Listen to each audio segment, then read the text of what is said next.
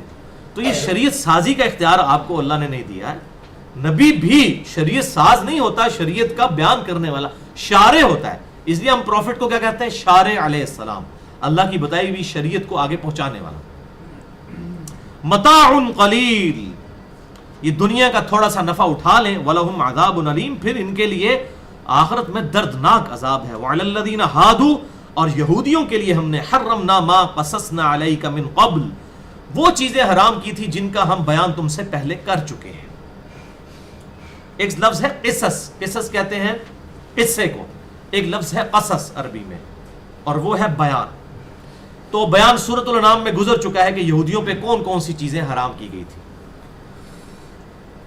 وما ظلمناہم، اور ہم نے ان پر کوئی ظلم نہیں کیا تھا یہودیوں پر، ولکن کانوا انفسہم یظلمون، بلکہ وہ خود اپنی جانوں پر ظلم کرنے والے تھے، یعنی انہوں نے خود اپنے اوپر پابندیاں لگوائیں اس طریقے سے۔ اب سورۃ البقرہ میں بھی آپ دیکھیں نا، جو انہوں نے گائے کی جو اللہ تعالیٰ نے گائے ذبح کرنے کا حکم دیا، تو انہوں نے خود اتنے سوالات کر کر کے اپنے اوپر پابندیاں لگوا لی، پھر بڑی مشکل سے ان کو وہ گائے ملی۔ تو اللہ تعالیٰ ہمارے، ہم نے کوئی کسی پر اس حوالے سے ظلم نہیں کیا تھا، انہوں نے خود اپنی جانوں پر ظلم کیا۔ اب جناب آ رہا ہے فلسفہ اسلام کا، یہ آپ اپنے کان کھڑے کر لیں اور بڑی متوجہ ہو کے اس بات کو سنیں۔ شیطان یہ بات نہیں سننے دے گا کہ قرآن کا فلسفہ کیا ہے توبہ کا۔ قرآن کا فلسفہ وہ نہیں توبہ کا جو صوفیاء بیان کرتے ہیں، یا علماء بیان کرتے ہیں، یا این جی اوز بیان کرتی ہیں، یا لبرل قسم کے مولوی اور لبرل قسم کے ماڈرن اسکالر بیان کر کے امت کا قبلہ خراب کر رہے ہیں۔ قرآن اس چیز کی توبہ کو، کانسیپٹ کو نہیں مانتا۔ مسئلہ نمبر 18 تو الگ سے میرا ریکارڈ، اب یہ وہ آیت بھی آ گئی ہے، سیم وہی مضمون پھر دوبارہ آیا، سورۃ النحل آیت نمبر 119، ثم ان ربک للذین عملوا السوء بجہالۃ، پھر بے شک تمہارا رب ان لوگوں کے بارے میں کہ جنہوں نے برے اعمال کیے نادانگی میں، جہالت کے اندر، جان بوجھ کر نہیں، نادانگی میں، یا اگر ہوا تو وہ نفس کی کمزوری کی وجہ سے کبھی کوئی گناہ ہو گیا، ثم تابو، پھر انہوں نے فوراً توبہ کر لی، من بعد ذالک، اس گناہ کے فوراً بعد ان کو احساس ہو گیا کہ مجھ سے غلط ہو گیا، وَأَصْلَحُوا، اور اپنی اصلاح بھی کر لی، صرف توبہ استغفار کی تسبیح نہیں پھیل لی، اصلاح کے بغیر توبہ کو اللہ توبہ ہی نہیں مانتا۔ مثلا میں نے اگر نماز نعوذ باللہ چھوڑ دی تو میں کہوں یا اللہ مجھے معاف کر دے، نہیں، جب تک میں اب یہ ارادہ نہیں کرتا پکا کہ آندہ میری نماز اور نظر آنا چاہیے پھر ارادہ۔ جیسے میں یہ کہتا ہوں، اکثر مثال دیتا ہوں کہ اگر ہم کسی کو بتائیں کہ جس نے فجر کی نماز آج چھوڑی نا، تو فجر سے لے کر ظہر تک گورنمنٹ آف پاکستان اسے ایک ایسے کمرے میں بند کر دے گی جس میں 1000 کوبرا سانپ، 1000 بچھو، 1000 کان کھجورے، میرا 3 ہی بہت نے، زیادہ کرنے کی ضرورت نہیں، اور وہ کمرہ 10 بائی 10 فٹ کا ہوگا، بس تھوڑا سا حساب ہے، فجر چھوڑی ہے تو فجر سے ظہر تک تھوڑا سا، یہ اکثر لوگ کہتے ہیں خیر ایک پھیرا ہی لگے گا، پھیرا آتے دنیا لا کے دسو، یا فجر سے ظہر تک اس نے اپنے ہاتھ کو جو ہے نا وہ موم بتی کے فلیم پہ رکھنا ہے، بس فجر سے ظہر تک کو رکھ سکتا ہے، تو پھر اس کی جو توبہ ہوگی نا، وہ کنا نو ہاتھ لگا کہ منو کمرے نہ بھیجو بھائی، میری اگلی کوئی نماز نہیں جانتی، یہی ہے نا۔ اور اس کا سائملٹینیس کنٹراسٹ سن لیں، اگر گورنمنٹ یہ اناؤنسمنٹ کرے کہ جو فجر کی نماز پہلی صف میں پڑے گا 1 لاکھ روپے اسے دیا جائے گا، دوسرے والے کو 50,000، تیسرے والے کو 30,000، تو میرے خیال ہے پہلی صف کے اوپر جھگڑے ہو جائیں گے۔ دنیا کے سارے شیطان مل کے نا ایک بندے کی فجر نہیں چھڑوا سکتے، جو آج اتنے لوگ اٹھاتے ہیں تو بندہ نہیں اٹھ رہا نا، تو دنیا کے سارے شیطان مل کے ایک بندے کی فجر نہیں چھڑا سکتے اگر یہ لالچ رکھ لی جائے۔ یہ ہے فرق، دنیا جو ہے وہ نقد اور آخرت ہے ادھار۔ تو اللہ تعالیٰ فرما رہا ہے کہ جنہوں نے توبہ کی جہالت نادانگی میں، اس کے بعد فوراً پلٹ آئے اور اپنی اصلاح بھی کر لی، یا ایھا الذین آمنوا توبوا الی اللہ توبۃ نصوحا، اے ایمان والو اللہ کی طرف ایسی توبہ کرو جو آگے کو نصیحت بن جائے۔ نصیحت تو اسی وقت ہوتی ہے جب بندے کو ایک بار اب ایک شخص جس کو پتا نہیں ہے کہ استری گرم ہوتی ہے، ایک بار اس کا ہاتھ جل گئے نا اس سے، تو کیسی اس کی نصیحت ہوگی، کبھی وہ بھول کے بھی اپنا ہاتھ نہیں اس پہ دوبارہ رکھے گا۔ یہ ہوتی ہے اصلاح۔ یار مجھے تو پتا نہیں تھا، اندر ٹھنڈی کو بھی نہیں ہاتھ لگائے گا، ڈرے گا اتنا، استری کی شکل دیکھ کے ڈرے گا جس کا ایک بار ہاتھ جل گیا۔ یہ ہے اصلاح، یہ ہے نصیحت والی توبہ. اے نہیں توبہ استغفار تسبیح پھیرو خیر جو کچھ بھی ہے اللہ تیرے محبوب کی امت سے، یہ نہیں. ان ربک من بعدها لغفور رحیم، بے شک پھر اس کے بعد اللہ تبارک و تعالی ایسے لوگوں کے حق میں ضرور مغفرت فرمانے والا اور رحم فرمانے والا ہے. الحمدللہ. ہاں جی جناب، یہ ہے قرآن کی توبہ کا کنسپٹ. اب ہم اپنے گریبان میں جھانک کر دیکھ لیں کہ ہمیں کس طرف لوگوں نے لگا دیا ہوا ہے کہ بغاوت کرو خیر اللہ تعالیٰ معاف کر دے گا. نعوذ باللہ من ذالک. اللہم اجرنا من النار، اللہم اجرنا من النار، اللہم اجرنا من النار. یہ سنت ہے، صحیح بخاری اور مسلم کی حدیث ہے کہ آپ صلی اللہ علیہ وسلم جب بھی قرآن میں عذاب کی آیات پڑھتے تھے فوراً اللہ سے پناہ طلب کرتے تھے، نماز کی حالت میں بھی. یعنی آپ تہجد کی نماز میں جب قرآن پڑھ رہے ہوتے تھے تو فوراً ہی عذاب کی آیات آتی تھی تو فوراً اللہ کی طرف رجوع کرتے تھے. تو ہم بھی اسی سنت پہ کسی نہ کسی درجے میں عمل کر رہے ہیں الحمدللہ. اب بھائیو آیت نمبر 120 سے آن ورڈ، 120، 121، 122 اور 123، یہ 4 آیات کے اندر اللہ تعالیٰ نے سیدنا ابراہیم خلیل اللہ علی نبینا وعلیہ الصلاۃ والسلام کا ذکر خیر فرمایا ہے، بڑے پیشن کے ساتھ، بڑے جاہ و جلال کے ساتھ ان کی پرسنالٹی کو واضح کیا. اور میں یہ جب بھی پڑھتا ہوں میں حیران ہو جاتا ہوں کہ ابراہیم نے آخر کون سا ایسا کمال کیا ہے. اگر آپ کوانٹٹی وائز دیکھیں تو کوئی کامیابی نہیں ہے، اور اس کا آپ کو یہ پہلی آیت میں ہی اندازہ ہو جائے گا. ان ابراہیم کان امۃ قانتا للہ حنیفا، بے شک ابراہیم علیہ السلام اکیلے ہی ایک پوری امت تھے، اللہ کے مطیع تھے، یکسو ہو کر اپنے رب کے ساتھ جڑ جانے والے. اکیلے پوری امت ہے اپنی ذات کے اندر، مرد کامل. یعنی یہ نہیں اللہ نے فرمایا کہ ابراہیم وہ تھا جس نے کروڑوں لوگوں کو کلمہ پڑھایا، نہیں، یہ اللہ کو بھی پتا ہے اس بات کا. سورۃ العنکبوت میں آتا ہے کہ ایک لوط ان پر ایمان لے کے آیا، صرف ایک لوط، یا ان کے چند گھر والے تھے. ابراہیم علیہ السلام کو کوانٹٹی وائز کوئی کامیابی نہیں ملی، لیکن اللہ کے حضور quantity is not authority, quantity is not authenticity, rather quality is authenticity. Allah کو معیار چاہیے، تعداد نہیں. تعداد تو آج بھی کافروں کی کئی زیادہ ہے. نوح علیہ السلام نے 950 سال تبلیغ کی تو 78 کے قریب لوگ ایمان لے کر آئے. تو کیا نوح علیہ السلام ناکام ہو گئے؟ نہیں، قوم ناکام ہوئی ہے. حتیٰ کہ صحیح بخاری میں آتا ہے کہ قیامت والے دن بعض انبیاء اس حال میں پیش ہوں گے کہ کسی پر 4 امتی، کسی پر 3، 2، کسی پہ 1، کسی پہ 1 بھی ایمان نہیں لایا ہوگا. ایسے انبیاء بھی قیامت والے دن آنے والے ہیں. یہ تو ہمارے محبوب صلی اللہ علیہ وسلم کی امت جو ہے وہ ایک بہت بڑی امت ہے، آپ صاحب امت پیغمبر ہیں. ادروائز اگلے انبیاء میں سوائے موسیٰ علیہ السلام اور 1-2 اور پیغمبروں کے کوئی زیادہ تعداد نہیں لوگوں پر ایمان لے کر آئی. ان پر عیسیٰ علیہ السلام پر بھی جو ایمان لے کے وہ بھی ان کے اٹھائے جانے کے کئی سال بعد، کافی عرصے کے بعد، لیکن وہ بھی ٹوٹی پوٹی فارم میں ڈیوینٹی کلیم کرتے ہیں وہ جیسس کرائسٹ کے بارے میں، اور وہ بھی کوئی حق پر مبنی ان کا عقیدہ نہیں، باطل عقیدہ ہی ہے. عیسیٰ علیہ السلام کی تعلیمات بگاڑ دی ہیں. میرا آپ مسئلہ نمبر 90 دیکھ لیں، جیوز اور کرسچنز کے عقائد کے بارے میں قرآن حکیم کی آیات کیا ہیں. تو یہاں پر ابراہیم علیہ السلام کا اتنی وجاہت سے ذکر ہو رہا ہے.